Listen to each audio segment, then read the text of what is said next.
इस तरह की ट्रोल का काम भाजपा का हर सदस्य करता है। तो मोदी जी सदन नहीं चलने दे रहे थे क्योंकि दोस्त अडानी का नाम बार बार आ रहा था। कांग्रेस को कितनी सीटें मिली मुझे तो कहते हुए भी शर्म आती है, इनको सुनते हुए शर्म नहीं आएगी। किसी जमाने में ये महिला अपने आप को पत्रकार कहती थी। आपका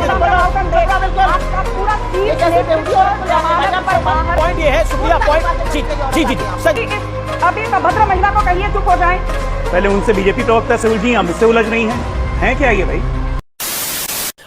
सुप्रिया जी आप मेरे साथ हैं। आज मैंने अभी कुछ देर पहले अमित मालविया का ट्वीट देखा, 2 घंटे पहले। उन्होंने बोला, उन्होंने एक फोटो ट्वीट करी, और ना जाने किस किस के सामने झुकना पड़ेगा नीतीश बाबू आपको। क्या आपको लगता है कि सब लोग साथ आएंगे तो मोदी हार जाएंगे? मुझे लगता है आपका एक नेशनल न्यूज नेटवर्क है, आप एक नेशनल न्यूज एंकर हैं। ये ट्रोलगिरी के काम है, ये ट्रोल करते हैं। 2 रुपल्ली के ट्रोल नेताओं की फोटो ऐसे ट्वीट कर कर उस पर इस तरह की बातें लिखते हैं। और खास तौर से वो नेता तब जब आप उनके साथ गठबंधन बनाने को बड़े लालायित रहे हो। आपके साथ वो आए तो कृष्ण है, अगर आपके विपरीत चले जाएं तो वो पापी हो जाते हैं। इस तरह की ट्रोल का काम भाजपा का हर सदस्य करता है। तो आईटी सेल का जो न्यूज का फेक न्यूज का सरगना है वो कर रहा है, तो इसमें क्या बात है? मैं इस पर कमेंट भी नहीं करूंगी, ये इनकी क्षुद्रता दिखाता है। आपने कहा सब लोग आ सकते हैं, अभी सदन खत्म हुआ है, बजट सेशन अभी खत्म हुआ है अमीश जी। और डंके की चोट पे कहती हूं 20 पार्टीज इंक्लूडिंग एनसीपी ने, समूचे विपक्ष ने सरकार से सवाल पूछा। और आलम यह था कि 75 साल में पहली बार सत्ता पक्ष उतरकर बेल में सदन नहीं चलने दे रहा। इतने घबराए, इतने बौखलाए हुए थे ये लोग। ये इनकी असलियत है, चाहे वो अडानी का मामला हो, चाहे वो बेरोजगारी हो, चाहे वो महंगाई हो, कोई भी मुद्दा हो। मोदी जी सदन नहीं चलने दे रहे थे क्योंकि दोस्त अडानी का नाम बार बार आ रहा था। जेपीसी गठित नहीं कर पा रहे थे। समूचा विपक्ष एक साथ खड़ा था और तमाम तस्वीरें उसकी आपके सामने हैं। जी संजू वर्मा जवाब देंगी।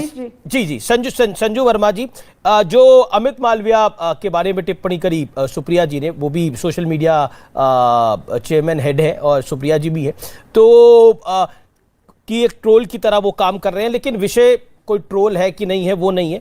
चर्चा मेरी इस विषय पर है कि क्या विपक्ष खड़ा होने का प्रयास कर रहा है, तो ये आपके लिए चिंता की लकीरें हैं? अमीश जी, मैं हमेशा आंकड़ों के साथ बात करती हूं। अभी आप उत्तर प्रदेश को चुनाव देखिए 2022 का, इनको मात्र 2 सीटें मिली। इनका वोट शेयर था 2.3%। और चुनाव के नतीजे आने से पहले कांग्रेस की यही प्रवक्ता और बड़े बड़े दिग्गज नेता कह रहे थे, लड़की हूं लड़ सकती हूं। ये नारे के साथ तो हम नरेंद्र मोदी की डबल इंजन योगी की सरकार का तहस नहस कर देंगे। क्या हुआ? कांग्रेस को 2 सीटें मिली। फिर इन्होंने कहा मणिपुर में पिछली बार बीजेपी ने हमसे मैंडेट चुराया था, इस बार हम इनको मुंह की दिखाएंगे। मणिपुर में क्या हुआ?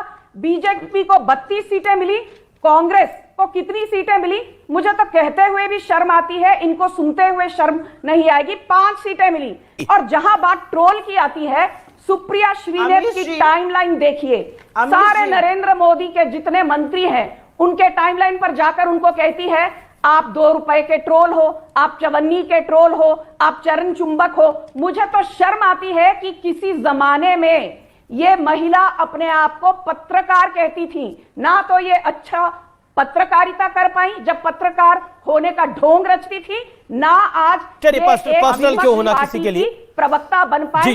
2 रुपए की ट्रोल बनकर रह गई है सुप्रिया श्रीनेत। ये इनकी असलियत है, ये इनका दुर्भाग्य है, ये इनकी। चलिए, उन्होंने आपके नेता को ट्रोल बोला, आपने उनको ट्रोल बोल दिया। मामले को यहीं खत्म करिए, मेरा निवेदन है। जी okay madam. Sonia Gandhi out on bail, P Chidambaram out on bail. अरे पूरी की पूरी पार्टी आउट ऑन बेल है। ठीक है आपको जी, शर्म नहीं आती है?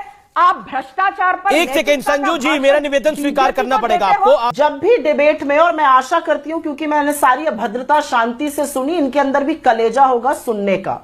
जब भी डिबेट में कोई बदतमीजी करे, कोई अभद्रता करे, कोई आपको गलीच जर्नलिस्ट बुलाए, और आपके मैसेजेस है मेरे पास गिड़गिड़ाते हुए कि मुझे अपने शो में क्यों नहीं बुलाती है आप, खराब जर्नलिस्ट थी, सारा दिन 24 घंटे मोदी सरकार पर लांछन लगाने के अलावा आप कर लीजिए।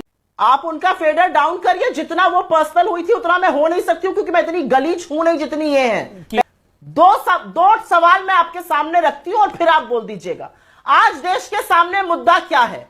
आज देश के सामने मुद्दा है बेरोजगारी, आज देश के सामने मुद्दा है महंगाई, आज देश के सामने मुद्दा है कि अडानी के इतने बड़े महाघोटाले पर प्रधानमंत्री चुप क्यों है? प्रधानमंत्री भ्रष्टाचार पर किस मुंह से बोलते हैं? नेशनल हेराल्ड स्कैम में आउट ऑन बेल इस देश का फॉरेन अफेयर्स एक एक करके संजू मैं आपको मौका दे दूंगा। आउट ऑन बेल, आपका पूरा ये सीट कैसी बेहूदी औरत को ले आते हैं भाई? आप पर बाहर है। आप अगर ये बदतमीजी करना चाहते हैं अमीश, तो आप कराइए।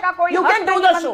Put her fader down Amish Devgan. इतनी बौखलाई हुई क्यों है औरत भाई? इसको बोलने का मौका मिलेगा ना, क्यों बौखला रही है, क्यों घबरा जाती है, क्यों लपक लपक के बीच में बोलने पड़ती? पता है इतने बड़े वाले शोज का टाइम नहीं मिलता, आज मिल गया। मैं एक ही बात आपसे पूछती हूं, इस देश का सुप्रीम कोर्ट सरकार को आईना दिखाता है और कहता है ये बंद लिफाफों से सरकारें चलानी बंद करिए। इस देश का सुप्रीम कोर्ट सरकार को आईना दिखाकर कहता है अगर सरकार नपुंसक ना हो तो हेट स्पीच ना बोली जाए। इस देश का फॉरेन अफेयर्स मिनिस्टर कहता है हम छोटी अर्थव्यवस्था है, बड़ी अर्थव्यवस्था से कैसे लड़ेंगे? और अरुणाचल हमारा नाम बदलता है, अरुणाचल में आके चीन हमारा नाम बदलता है। ये लोग, इन लोगों की हैसियत है बात करने की, ढंग की एक बात नहीं कर पाते। हर लेकिन सुप्रिया पॉइंट ये है, सुप्रिया पॉइंट जी संजू वर्मा शार्प 30 सेकंड दिवालियापन के हो गई है। ओके शार्प 30 सेकंड आपके, शार्प 30 ठीक है सेकंड। अमीश जी, अभी इस अभद्र महिला को कहिए चुप हो जाए, इस अभद्र महिला को कहिए चुप हो जाए। चुप रहो पागल बनती ये दो रुपये की ट्रोल की तरह बिहेव करती है सारा दिन। यही नहीं, अभी और सुनिए। जो आज ऐतिहासिक दिन बता रहे थे ना राहुल गांधी, तो राहुल गांधी को पूछना चाहिए था नीतीश जी से आज ही कि आपने जेपीसी पे समर्थन क्यों नहीं किया खुलेआम। उन्होंने कहा था ये मामला तो कोर्ट में, अब कोर्ट के मामले को हम थोड़ी ना देखते हैं, ये बयान है उनका। उस तो राहुल गांधी ने नहीं पूछा, शरद पवार ने बोला तो शरद पवार को आप नहीं पूछेंगे। बाकी के लिए जेपीसी शुरुआत इन्होंने ट्रोल से की, पहले उनसे बीजेपी प्रवक्ता से उलझी, अब मुझसे उलझ रही हैं क्या ये भाई? ये अपने आप को साबित क्या करना चाहती हैं? ये कांग्रेस की उन प्रवक्ताओं में से है कि जब आके बोलती हैं कांग्रेस के बहुत सारे वोट बढ़ जाते हैं, 1 लाख वोट पर डिबेट बढ़ता है इनके बोलने से, तो ये बोलते रहे, अच्छा है। भाई कैसी लगी? मजा आया।